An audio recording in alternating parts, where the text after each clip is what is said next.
साल 2023 गौतम अडानी के लिए कुछ खास नहीं रहा, क्योंकि इस साल उनकी संपत्ति में भारी गिरावट आई है और इस साल सबसे ज़्यादा दौलत गंवाने वालों में गौतम अडानी का नाम सबसे ऊपर है। ब्लूमबर्ग बिलियनियर इंडेक्स की माने तो गौतम अडानी ने 60 अरब डॉलर की दौलत गंवाई है। तो वहीं सबसे ज़्यादा पैसा एलन मस्क ने कमाया है।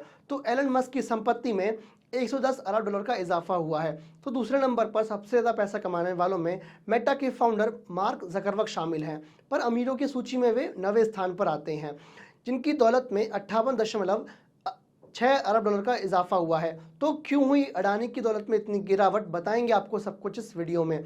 नमस्कार, मेरा नाम है कुणाल और स्वागत है आपका थिंक 360 पर। साल की शुरुआत में हिंडनबर्ग की एक रिपोर्ट में अडानी के साम्राज्य को हिलाकर रख दिया है। इस रिपोर्ट के आते ही अडानी के शेयर में 70% से ज़्यादा की गिरावट आ गई थी।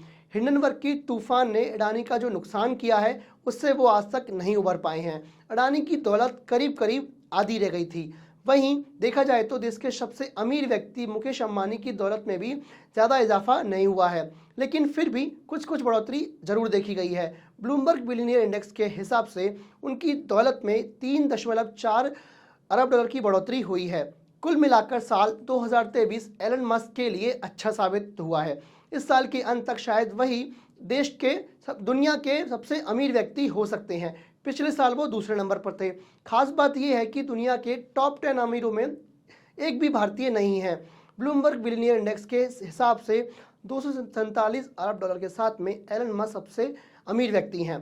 तो फेडनॉर्ड अर्नोल्ड जो लुई विटॉन जैसे लग्जरी प्रोडक्ट बनाते हैं 199 अरब डॉलर की संपत्ति के साथ में वे दूसरे नंबर पर हैं।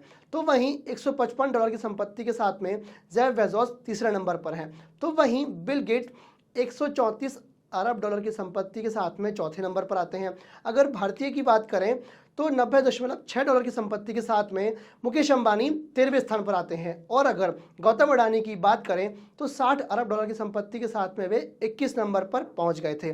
गौतम अडानी इस साल की शुरुआत में तीसरे सबसे अमीर व्यक्ति थे, जबकि पिछले साल नवंबर महीने में वे दूसरे सबसे अमीर व्यक्ति रहे हैं।